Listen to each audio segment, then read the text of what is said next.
Il est 8h46. Ça continue de susciter des réactions. Et ce qu'a dit Elisabeth Borne donc sur le Rassemblement national héritier de Pétain. Alors il y a eu ce recadrage d'Emmanuel Macron en Conseil des ministres. Ça s'est su. Et donc Emmanuel Macron voulait que ça sache. Sinon il l'aurait fait discrètement, un petit coup de fil, un petit mot, etc. Là, il l'a fait devant les autres ministres. Alors après il a dit hier, hein, vous l'avez entendu. D'ailleurs, tiens, on pourra peut-être le réécouter en fait tout à l'heure, Emmanuel Macron, ce qu'il a dit hier, puisqu'il a fait une conférence de presse pour dire que non, mais tout allait bien quand même entre eux, quoi. Est-ce que vous pensez d'ailleurs que tout va bien vraiment entre Emmanuel Macron et... Comment peut-on croire que tout va bien? Bien sûr que ça ne va pas bien. Je le redis, ce que j'ai dit, on ne va pas recommencer sur Pétain, on a tout dit. Je pense qu'il y a quelque chose de moche, humainement, de la part d'Emmanuel Macron, à tenser publiquement et à le faire savoir, parce que si ça sort du Conseil des ministres, c'est le vœu du président, ça n'est pas une fuite inopportune. Par rapport à Elisabeth Borne, en plus ce que ça représente, Pétain, ce que ça représente par rapport à son histoire et les filles de déportés, etc., je trouve qu'en plus de tout, c'est en plus un irrespect total de sa première ministre. Ça dit des choses. D'ailleurs, je pense qu'il s'en est rendu compte au point hier d'essayer de s'expliquer. Mais le premier qui parle de Pétain, il dit il faut pas faire ça. Mais le premier qui parle de Pétain, c'est Emmanuel Macron. Le premier qui a ce type d'ambiguïté, c'est Emmanuel Macron. On va pas refaire l'histoire. Est-ce que le FN, oui, c'est construit sur Pétain, c'est construit sur la guerre d'Algérie? C'est pas le sujet. Est-ce que on doit opposer forcément la dénonciation morale et la déconstruction politique? Moi, je pense qu'il faut utiliser les deux. Oui. Voilà. Alors, évidemment, ça ne vous étonnera pas. Le seul point sur lequel je peux vous suivre, c'est que peut-être aurait-il pu se contenter d'un recadrage privé. Cependant, j'ai tout à fait, j'ai tout à fait du respect pour l'histoire de Madame Borne. Néanmoins, je suis navré, c'est aussi une femme politique et son histoire ne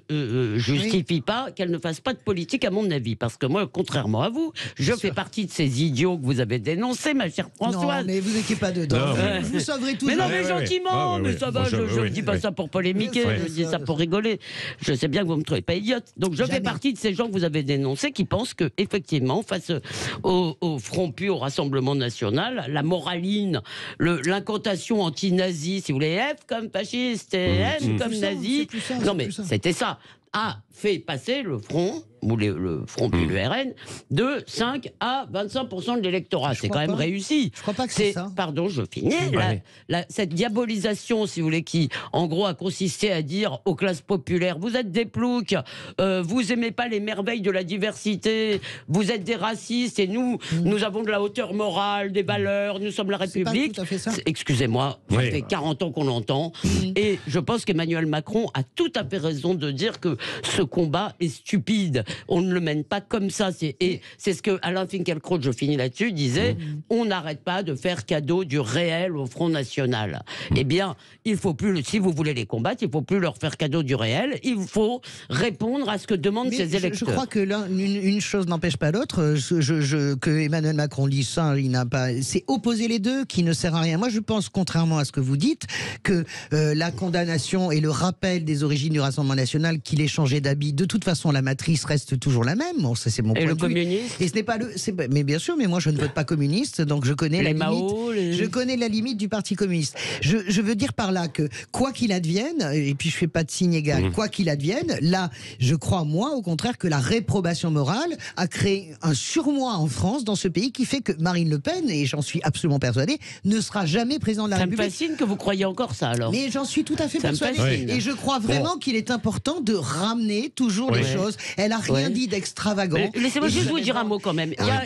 Il y a à LFI, par exemple, mais dans tous les partis d'ailleurs de France, il y a d'anciens trotskistes, d'anciens maoïstes. J'ai posé la question à Clémence Guettet tout à l'heure. Excusez-moi, vous mettez pas un signe égal, j'en ai un peu assez que les 70 millions de morts du communisme et du stalinisme, on dise ah ben attention, eux c'était au nom d'une belle idéologie. Ça suffit. Ça du tout.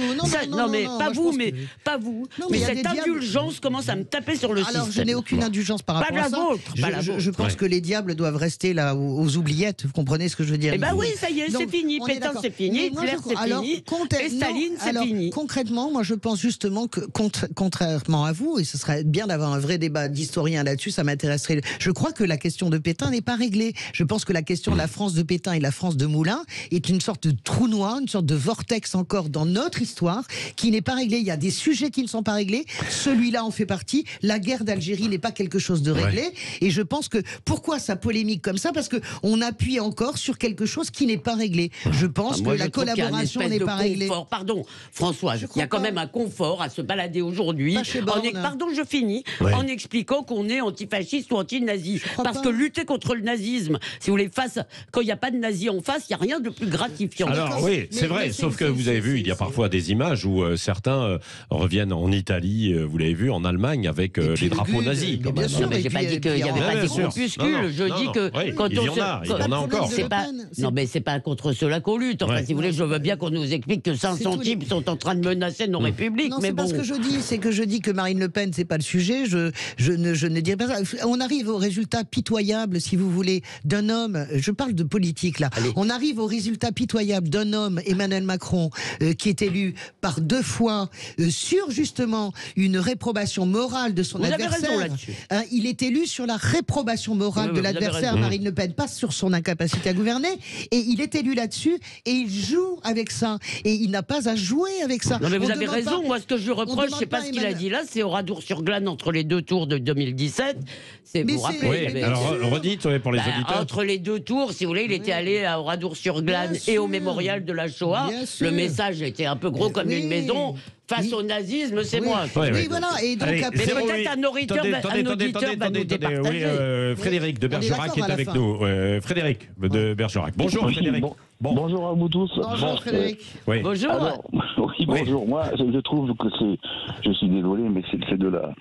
Enfin, c'est un débat, malheureusement, que je dis qui est un peu stérile. Parce qu'en fait, compte avec ces débats-là, on essaye de faire vivre Marine Le Pen. C'est pas que... Il n'y a pas l'électeur type de Marine Le Pen. Ceux qui ont voté Marine Le Pen, c'était contre Macron. Ouais. Et c'est un jeu comme ça. Et la prochaine fois, s'il y a encore Marine Le Pen, ça sera la bagarre avec celui qu'on nous aura déjà quasiment prévu à l'avance, c'est écrit partout. Voilà, alors c'est le problème qu'il y a, c'est qu'en fin de compte, l'histoire de faire des rapprochements avec l'histoire, c'est du pipeau. Il n'y a qu'à avoir le passé de Mitterrand.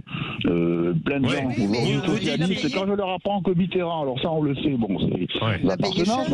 Le faux attentat de la rue, machin, là, ça c'est quelque chose qui a été... Tout ça, il y a des gens qui tombent des nues quand je leur dis qu'il y a eu ça dans l'histoire. Ouais. Donc aujourd'hui, c'est vrai que l'histoire c'est important. Maintenant, nous, on cherche de l'avenir. Ouais, et ça. Avec, en fait, on fait mousser Marine Le Pen. Alors que les gens qui sont plutôt dans l'esprit de voter, c'est pas forcément des nazis et des racistes. Je pense qu'il y a bien sûr que ça existe dans tous les pays de toute façon et dans toutes les cultures, des gens qui ont des idées un peu extrêmes. Dans ce sens-là, je parle. Maintenant, avec ça, on nous fait oublier qu'on a quand même des gens qui s'appellent Asselineau, qui s'appellent Dupont-Aignan, qui s'appellent Philippot, qui sont eux par contre des souverainistes. C'est-à-dire qu'en fait, quand on a tué le débat souverainiste en France, en maintenant l'idée que c'est Marine Le Pen, qui d'ailleurs c'est pas du tout dans son objectif, et à faire comme ça, on divise. On a divisé pour mieux régner, puisqu'aujourd'hui, il y en a plein qui sont pas... Moi, j'aime bien les trucs de gauche, mais bon, la France insoumise, il y a des casseroles, et puis, faut voir des fois l'État qui se mettent de penser, on peut pas être d'accord avec tout ça. Après, les LR se sont fait bouffer par Macron, et racheter, comme Bayrou, il a pris un chèque, d'ailleurs, avec à l'époque, son modèle. Vous dites LR. Bayrou, LR, tout ça, ils se sont fait racheter. Là, vous avez raison, parce qu'avec Bayrou, c'est le seul vrai accord politique, si on réfléchit bien, et c'est celui qui a un groupe, c'est vrai. Ce qui fait qu'en fin de compte, il morcelle.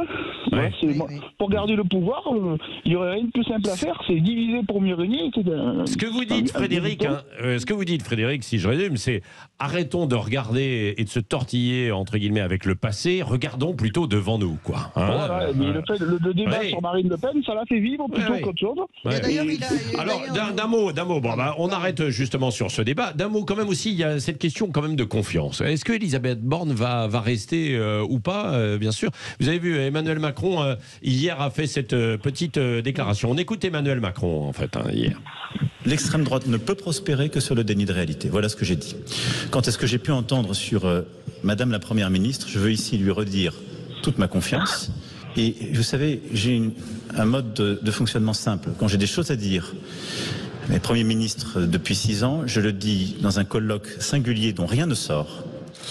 Et nous réglons les choses ensemble. Donc elle a toute ma confiance et voici les clarifications attendues sur l'extrême droite. Bon, aucune clarification, il s'enferme et de toute façon parce qu'il a vu qu'il était allé trop loin et vous voyez pourquoi quand le ciel est clair, la terre est visible. Là, c'est complètement rien, tout est ambigu. Donc il se mélange les pinceaux.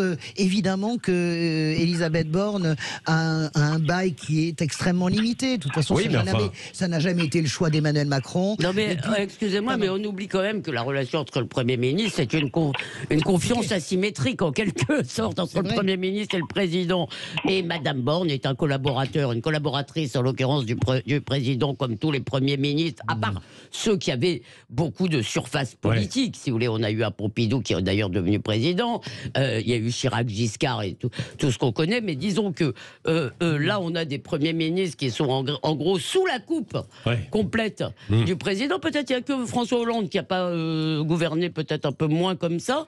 Donc, non, je crois, on a l'impression que, en plus, quand quelqu'un vous dit, si vous devez dire à quelqu'un, ah non, mais j'ai vraiment confiance en toi. Ah, mais je t'assure, j'ai vraiment confiance en toi. C'est qu'il y a un problème. Ça, c'est un peu l'anti-phrase. Merci. Dans un instant, c'est Valérie Expert. Merci.